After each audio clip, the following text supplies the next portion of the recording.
सत श्री अकाल दोस्तों, मेरे चैनल स्टडी फॉर जीके च तुहाडा स्वागत है। अज गल करांगे जनरल नॉलेज दे सैट 1 दी। इस तो पहला अपलोड कीतियां हुई वीडियोज़ नूं देख लेना, और अगर मेरे चैनल स्टडी फॉर जीके नूं सबसक्राइब नहीं किया तो प्लीज़ कर लो, बैल आइकन नूं प्रेस कर लो तां जो अपडेट समय सिर मिल सके। तो शुरू करते हैं। अंग्रेजी काल दौरान किहड़े एक्ट अधीन भारत विच सर्वोच्च अदालत की स्थापना की गई? देखो, अंग्रेजी काल दौरान भारत विच सर्वोच्च अदालत की स्थापना हुई सी रैगूलेटिंग एक्ट द्वारा, और रैगूलेटिंग एक्ट 1773 ਦੇ ਵਿੱਚ आया ਸੀਗਾ।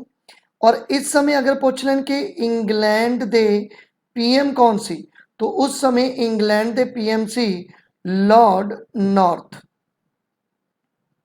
और देखो, ये एक्ट जो सीगा, ये एक्ट फर्स्ट स्टैप सी कंट्रोल करन दा ईस्ट इंडिया कंपनी नूं। ये तुसीं याद रखना कि ईस्ट इंडिया कंपनी नूं कंट्रोल करन दा पहला स्टैप की सी, वो सीगा रैगूलेटिंग एक्ट। और रैगूलेटिंग एक्ट दे समय गवर्नर जनरल ऑफ बंगाल अगर पूछ लें तो वो सीगे वॉर्न हेस्टिंग। अगर गवर्नर जनरल पूछ लें तो वो सीगे वॉर्न हेस्टिंग। तो इन्नी डिटेल तुसीं इसकी याद रखनी है। पहला भारती जिसने सिविल सर्विस की प्रीख्या पास की, तो देखो पहला भारती जिसने सिविल सर्विस की प्रीख्या पास की वो सीगे सतिंदर नाथ टैगोर। तो इसका राइट आंसर है 1। और अगर तुहानूं पुछ लें कि सिविल सर्विस की प्रीख्या कदों शुरू हुई, किसके समय मतलब शुरू हुई, तो वो सी कॉर्नवालिस के समय। Cornwallis governor general of Bengal. Wood despatch का संबंध किस विषय नाल है? देखो, वुड डिस्पैच का संबंध सी सिक्ख्या दे नाल, और वुड डिस्पैच जो आया सी ये आया सी लॉर्ड डलहौजी के समय। डलहौजी के समय वुड डिस्पैच आया। और देखो, वुड डिस्पैच नूं मैगना कार्टा ऑफ एजुकेशन भी बोलते हैं, ये तुसीं याद रखना है। ब्रह्मो समाज की स्थापना किसने की? देखो, ब्रह्मो समाज की स्थापना की सी राजा राम मोहन राय ने। और ब्रह्मो समाज की स्थापना कदों की सी इन्होंने? 1828 ਦੇ ਵਿੱਚ ब्रह्मो समाज की स्थापना हुई। और राजा राम मोहन राय कौन सी? तो देखो, राजा राम मोहन राय जो सी वो एक समाज सुधारक सन। और इन्होंने जो मतलब समाज के विच बुराइयां सी उन्होंने खत्म करने के लिए जोर दिता। और सब तो ज़्यादा इन्होंने सती प्रथा नूं खत्म करने ते जोर दिता सी। ईस्ट इंडिया कंपनी ने पहली व्यापारिक फैक्ट्री कित्थे स्थापित की? तो देखो, ईस्ट इंडिया कंपनी ने पहली व्यापारिक फैक्ट्री स्थापित की सी कलकत्ते दे विच। तो इसका राइट आंसर है 3। और जो ईस्ट इंडिया कंपनी दियां बस्तियां दी अगर मैं गल करा, तो ईस्ट इंडिया कंपनी दियां जो बस्तियां सीगियां कलकत्ता, बॉम्बे, मद्रास, बड़ौदा अते अहमदाबाद। तो इत्थे ईस्ट इंडिया कंपनी ने अपन बस्तियां बनाईयां। 1857 की क्रांति समय इंग्लैंड की महाराणी कौन सी? तो देखो, 1857 की जो क्रांति हुई और इसके जो पहले शहीद होए, तो पता सबनों मंगल पांडे। और इस क्रांति के समय जो इंग्लैंड की महाराणी सी वो सी महारानी विक्टोरिया। तो इसका राइट आंसर है 3। और इस महारानी विक्टोरिया की अगर गल करिए तो महारानी विक्टोरिया जी सी 1857 ਦੇ ਵਿੱਚ इस विद्रोह तो बाद एक एक्ट लैके आती है 1858। और इस एक्ट के द्वारा ईस्ट इंडिया कंपनी नूं की कर दिता जाता है? एंड कर दिता जाता है, मतलब खत्म कर दिता जाता है। दिल्ली सल्तनत काल का पहला शासक जिसने दाग ते हुलिये की प्रथा शुरू की? तो देखो, दिल्ली सल्तनत का पहला शासक जिसने दाग ते हुलिये की प्रथा शुरू की ये सी अलाउद्दीन खिलजी। अलाउद्दीन खिलजी जो सी ए खिलजी डिनेस्टी दे दूसरे राजे सी। और अगर खिलजी डिनेस्टी के फाउंडर की गल पूछ लें तो इसके फाउंडर सीगे खिलजी डिनेस्टी के जलालुद्दीन खिलजी। और अलाउद्दीन खिलजी पहला सुल्तान दिल्ली का जिसने साउथ दे विच अटैक किया सी देव गिरी ते इसने सब तो पहला साउथ विच अटैक किया। दिल्ली सल्तनत का पहला राजा बनया जिसने साउथ ते अटैक किया और वो सी देवगिरी ते। बोधि ग्रंथ त्रिपिटका की रचना किहड़ी भाषा विच कीती गई? तो देखो बोधि ग्रंथ त्रिपिटका की रचना की गई सी पाली भाषा दे विच। अगर तुहानू क्वेश्चन आ जाए कि बुद्धिस्ट लिटरेचर इंडिया दे विच किस भाषा विच लिखा गया है तो वह है पाली भाषा विच। और अगर आ जाए कि श्रीलंका दे विच बुद्धिस्ट लिटरेचर किस भाषा विच लिखा गया है तो वह है संस्कृत भाषा दे विच लिखा गया। इत्थे मैं तुहानू ये भी दसदा कि जो त्रिपिटक है इस त्रिपिटक दे विच 3 बुक्स इनकलूड कीतियां गईयां, विनय पिटका, सूता पिटका और अभिधमा पिटका। विनय पिटका लिखी सी उपाली ने, सूता पिटका लिखी सी आनंदा ने और अभिधमा पिटका का कोई राइटर नहीं सी। तिन्ने बुक्स नूं इकट्ठा किया सीगा थर्ड बुद्धिस्ट कौंसल दे विच। ये भी तुसी याद रख सकते हो। थर्ड बुद्धिस्ट कौंसल होई सीगी 250 BC दे विच। बहुत सारिया थावां ते ये डेट 240 लिखी हुंदी है, तुसी दोनों डेट याद रख सकते हो। तो थर्ड बुद्धिस्ट कौंसल दे विच त्रिपिटक लिखा गया जिहदे विच विनय पिटका, सुत्ता पिटका, अभिधमा पिटका 3 बुक्स सीगियां। और अगर क्वेश्चन आ जाए कि इंडिया दे विच जो बुक्स लिखिया गई वो पाली लैंग्वेज दे विच और श्रीलंका दे विच बुक्स लिखिया गई वो संस्कृत दे विच लिखिया गई। कई बार क्वेश्चन ये भी पूछा गया सीगा कि इन्हां तिन्नां दे विचों किहड़ी कोई बुक है जिहदा कुछ पार्ट संस्कृत दे विच लिखिया गया है। तो ये तुसी याद रखना है अभिधमा पिटका का कुछ पार्ट संस्कृत दे विच लिखिया गया। तो इन्नी डिटेल तुसी इसकी याद रखनी है। भारत की संविधान सभा के गठन का आधार की सी?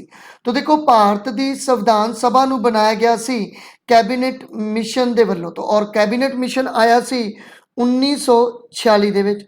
और कैबिनेट मिशन के 3 मैंबर तुसी याद रखने हैं। एक सीगे पैंथिक लॉरेंस, एक सीगे स्टेफोर्ड क्रिप्स और एक सीगे अलेक्जेंडर। तो ये 3 मैंबर सीगे, तुसी याद रखने हैं। दूरी शासन व्यवस्था सब तो पहला कित्थे स्थापित हुई? तो देखो दूरी शासन व्यवस्था जिसनों तुसी ड्यूल गवर्नमेंट के नाम नाल भी जानते हो, ये सब तो पहला स्थापित हुई सी बंगाल दे विच। एक क्वेश्चन भी पूछा गया सीगा पीटेट दे विच कि दूरी शासन व्यवस्था सब तो पहला कित्थे आई? बंगाल दे विच आई। और ये भी याद रख लो कि किस ट्रीटी दे अंडर ये दूरी शासन व्यवस्था आई। तो पिछे आप पढ़ के आए हैं कि इलाहाबाद की जो ट्रीटी हुई सी, इस ट्रीटी के द्वारा ही रॉबर्ट क्लाइव ने बंगाल दे विच दूरी शासन व्यवस्था की स्थापना की सी। भारतीय राष्ट्रीय झंडे का डिजाइन तैयार किया? तो देखो भारतीय राष्ट्रीय झंडे का डिजाइन तैयार किया सी बंगाली वेंकैया ने। और राष्ट्रीय झंडा जो एक्सैप्ट किया गया सी 22 जुलाई 1947 दे विच इसनूं एक्सैप्ट किया गया। सासाराम दे मकबरे का संबंध किस नाल है? तो देखो सासाराम का मकबरा बनाया गया सी शेरशाह सूरी वालों और ये शेरशाह सूरी का ही मकबरा सी। और शेरशाह सूरी ने तुसी याद रख सकते हो कि इसने हमायूं नूं 2 बार डिफीट किया। एक सीगा चौसा की लड़ाई और एक सी कनौज की लड़ाई। और चौसा की लड़ाई हुई सी 1539 दे विच और कनौज की लड़ाई हुई सी 1540 दे विच। दोनों लड़ाइयों दे विच शेरशाह सूरी ने हमायूं नूं डिफीट किया और दिल्ली ते कब्जा कर लिया सीगा। और शेरशाह सूरी बारे काफ़ी इंपॉर्टेंट चीज़ कि इसने जीटी रोड बनाया और जो रूपी का कॉन्सैप्ट है ये भी किन्ना ने दिता सी? ये भी शेरशाह सूरी ने ही दिता सी। रेगुलेटिंग एक्ट 1773 समय बंगाल का गवर्नर जनरल कौन सी? तो देखो रेगुलेटिंग एक्ट 1773 समय बंगाल का जो गवर्नर जनरल सी ए सी लॉर्ड वॉर्न हेस्टिंग। तो इसका राइट आंसर है 1। और लॉर्ड वॉर्न हेस्टिंग ने ही जो ड्यूल गवर्नमेंट है इसका एंड किया सीगा, तुसी याद रख सकते हो। भारत के पहले अखबार का की नाम सी? तो देखो भारत के पहले अखबार का नाम सी बंगाल गजट। और बंगाल गजट लैके आए सी जेम्स हिक्की। और जेम्स हिक्की वालों ये अखबार जो लैके आंदा 1780 दे विच ये अखबार आया। और ये अखबार किसने समय आया अगर पूछ लें तो याद रखना है कि governor general of Bengal Warren Hastings दे समय। मैरीकल्चर का संबंध किस नाल है? तो देखो मैरीकल्चर का संबंध है समुद्री जीवां के उत्पादन के नाल। तो इसका राइट आंसर है 2। पैप्सू राज का पहला मुख्यमंत्री कौन सी? तो देखो पैप्सू राज के पहले मुख्यमंत्री सी ज्ञान सिंह रारेवाल। और अगर आप पैप्सू की गल करिए, बहुत ही इंपॉर्टेंट क्वेश्चन है पंजाब पेपरों के लिए। पैप्सू की पहला तो फुल फॉर्म तुसी याद करनी है, Patiala and east Punjab states union. और इस पैप्सू नू जो मतलब इस पैप्सू के राज का गठन होया सी, ये 15 जुलाई 1948 दे विच इसका जो सीगा वो गठन होया 1948 दे विच। और इसनू जो राज का दर्जा मिलिया सीगा ये मिलिया सी 1950 दे विच। 1950 दे विच पैप्सू नू राज का जो दर्जा सी वो दिता गया। और इसनू जो सी पंजाब दे विच मिलाया गया सी 1 नवंबर 1956 दे विच। और वेरी इंपॉर्टेंट क्वेश्चन कि पैप्सू राज दे विच जो प्रेजिडेंट रूल लग्या सी 1953 दे विच प्रेजिडेंट रूल लग्या सीगा। कलहन की रचना राज तरंगिणी का विशा की है? तो देखो कलहन की रचना राज तरंगिणी का विशा सी कश्मीर का इतिहास। तो इसका राइट आंसर है 1। सिविल सर्विस की प्रीख्या किस गवर्नर जनरल समय शुरू हुई? तो देखो सिविल सर्विस की प्रीख्या शुरू हुई सी लॉर्ड कॉर्नवालिस के समय। और ये प्रीख्या जो सी ये लंडन दे विच दिती जाती सी, इंडिया दे विच ये प्रीख्या नहीं हुंदी सी। तो इस प्रीख्या दे विच 21 साल तो ज़्यादा बच्चा पार्टिसिपेट नहीं करता सी। जमींदारी प्रथा कदों लागू की गई? तो देखो जमींदारी प्रथा लागू की गई सी 1793 विच। पिछली बारी पीटेट दे विच क्वेश्चन आया सी। तो देखो जमींदारी प्रथा नू स्थाई बंदोबस्त अते परमानेंट सैटलमेंट के नाम नाल भी जाना जाता है। और जमींदारी प्रथा भी आई सी लॉर्ड कॉर्नवालिस के समय। सहायक संधि ते सब तो पहला किन्ना ने दस्तखत किए? देखो सहायक संधि वेरी इंपॉर्टेंट क्वेश्चन है। सहायक संधि आई सी लॉर्ड वेल्जली वालों लियांदी गई। ठीक है, राज्यों के विच लड़ाई नू बंद करने दे लई मतलब ये संधि आई। और इस संधि ते सब तो पहला जो साइन किते सी वो किते सी हैदराबाद के नवाब ने। मतलब हैदराबाद के जो नवाब सी उन्होंने सब तो पहला सहायक संधि ते साइन किते सीगे। प्लासी की लड़ाई समय बंगाल का गवर्नर कौन सी? तो देखो प्लासी की लड़ाई समय बंगाल का जो गवर्नर सी वो सी लॉर्ड क्लाइव। और प्लासी की लड़ाई कदों हुई? तो देखो प्लासी की लड़ाई हुई सी 1757 दे विच। और तुसी याद रख सकते हो 1764 दे विच बक्सर की लड़ाई हुई सी। और 1765 दे विच ही दोनों लड़ाइयां जितन तो बाद रॉबर्ट क्लाइव ने ही जिहड़ी सीगी वो इलाहाबाद की संधि भी की सी। और इतने मैं तुहानूं दसदा कि जो लॉर्ड क्लाइव है इन्हों किंग मेकर ऑफ बंगाल भी कहा जाता सी। किंग मेकर ऑफ बंगाल के नाम नाल भी इन्हों जानिया जाता सी। भारतीय नागरिकों नूं संविधान के किहड़े अनुच्छेद अधीन मुताबिक राष्ट्रीय झंडा लहराउण का अधिकार है? तो देखो भारतीय नागरिकों नूं जो सी 19(1) के द्वारा ये अधिकार दिता गया कि वह राष्ट्रीय झंडा जिहड़ा है वह लहरा सकते। स्थाई बंदोबस्त प्रणाली का दूसरा नाम की सी? तो देखो स्थाई बंदोबस्त प्रणाली जिसनूं मैं तुहानूं दस्सिया कि परमानेंट सैटलमेंट के नाम नाल भी जानते हैं। और इसनूं जिहड़ा सी ओह सैटलमेंट और इसनूं जमींदारी प्रथा के नाम नाल भी जानिया जाता है। बिहार का दुख किहड़ी नदी नूं कहा जाता है? तो देखो बिहार का दुख कहा जाता है कोसी नदी नूं। काफ़ी इंपॉर्टेंट क्वेश्चन है। तो बिहार का दुख कोसी नदी नूं। और अगर पूछ लें कि बंगाल का दुख किहनूं कहंदे ने? तो बंगाल का दुख जिहड़ा सी वो कहंदे ने दमोदर नूं। और हवांगो नदी है जो ये चीन का दुख है। और महानदी जो है ये उड़ीसा का दुख बोलते हैं, सौरो ऑफ उड़ीसा। ਟੀਪੂ ਸੁਲਤਾਨ ਅਤੇ ਕਾਰਨਵਾਲਿਸ ਵਿੱਚ ਕਿਹੜੀ ਸੰਧੀ ਹੋਈ? ਤਾਂ ਦੇਖੋ ਟੀਪੂ ਸੁਲਤਾਨ ਅਤੇ ਕਾਰਨਵਾਲਿਸ ਦੇ ਵਿੱਚ ਜੋ ਸੰਧੀ ਹੋਈ ਸੀ ਇਹ ਸੀ ਸ਼੍ਰੀ ਰੰਗਾਪਟਨਮ ਦੀ ਸੰਧੀ। ਤੋਂ ਇਸਦਾ ਰਾਈਟ ਆਨਸਰ ਹੈ 1। ਸੈਨਿਕ ਵਿਦਰੋਹ 1806 ਕਿੱਥੇ ਹੋਇਆ? ਦੇਖੋ ਇੱਕ ਸੈਨਿਕ ਵਿਦਰੋਹ ਤੁਸੀਂ ਸੁਣਿਆ 1857 ਦਾ, ਜਿਸ ਦੇ ਵਿੱਚ ਮੰਗਲ ਪਾਂਡੇ ਸ਼ਹੀਦ ਹੁੰਦਾ ਹੈ, ਲੇਕਿਨ ਇਸ ਤੋਂ ਵੀ ਪਹਿਲਾਂ ਇੱਕ ਸੈਨਿਕ ਵਿਦਰੋਹ ਹੋਇਆ ਸੀ ਜੋ ਹੋਇਆ ਸੀ ਵਿਲੌਰ ਦੇ ਵਿੱਚ, ਔਰ ਇਹ ਵਿਲੌਰ ਹੈ ਤਾਮਿਲਨਾਡੂ ਦੇ ਵਿੱਚ। ਤਾਂ ਇਹ ਵੀ ਤੁਸੀਂ ਯਾਦ ਰੱਖ ਸਕਦੇ ਹੋ, ਇਹ ਵੀ ਇੱਕ ਸੈਨਿਕ ਵਿਦਰੋਹ ਸੀ ਔਰ ਇਹ ਵੀ ਡਰੈਸ ਕੋਡ ਨੂੰ ਲੈ ਕੇ ਹੀ ਇਹ ਵਿਦਰੋਹ ਹੋਇਆ ਸੀ। ਔਰ ਇਸ ਦਾ ਰਾਈਟ ਆਨਸਰ ਹੈ ਫਿਰ 1।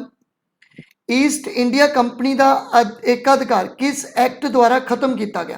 तो देखो ईस्ट इंडिया कंपनी का जो एकाधिकार खत्म किया गया सी, ये किया गया सी चार्टर एक्ट 1813 के द्वारा ईस्ट इंडिया कंपनी का अधिकार खत्म किया गया। मतलब इसका जो मोनोपोली सी ये खत्म की गई, लेकिन ईस्ट इंडिया कंपनी काफ़ी पुरानी कंपनी सी, इस करके दो प्रोडक्ट का जोड़ा सीगा इन्हां नूं व्यापार करने की परमिशन मिली एज आ मोनोपोली चाइना दे नाल। तो वो सी टी अते अफीम, जिसनूं तुसीं ओपीयम बोलते हो। तो इन्हां दोनों का व्यापार ईस्ट इंडिया कंपनी एज आ मोनोपोली किस नाल कर सकती सी? चाइना नाल कर सकती सी, लेकिन बाकी जो प्रोडक्ट सी वो इन्हां तो एज आ मोनोपोली वापस ले ले सी। भारत का पहला गवर्नर जनरल कौन सी? तो देखो भारत के पहले गवर्नर जनरल सी विलियम बेंटिक। तो इसका राइट आंसर है 1। और इतने तुसी ये भी याद रख लो, अगर पूछ लें कि last governor general of Bengal कौन सीगे, तो last governor general of Bengal भी सीगे विलियम बेंटिक। और विलियम बेंटिक नूं जाना जाता है सती प्रैक्टिस नूं खत्म करने दे लई अते ठग प्रथा नूं खत्म करने दे लई। ठग प्रथा नूं इसने एंड किया, सती प्रथा नूं एंड किया। और governor general of Bengal William Bentinck के समय ही एक एक्ट आया 1833 का, जिस दे द्वारा ईस्ट इंडिया कंपनी की जो मोनोपोली सीगी वो टोटली खत्म कर दी गई। 1813 ਦੇ ਵਿੱਚ ਆਪਾਂ ਦੇਖਿਆ ਸੀ कि मोनोपोली खत्म की, लेकिन दो प्रोडक्ट रखे चाह अते ओपीयम। तो इस मतलब एक्ट के द्वारा ओपीयम रखा सी, तो इस एक्ट 1833 द्वारा ये दोनों प्रोडक्ट भी कैंसल कर दिते गए सी। ब्रह्मो समाज की स्थापना समय भारत का गवर्नर जनरल कौन सी?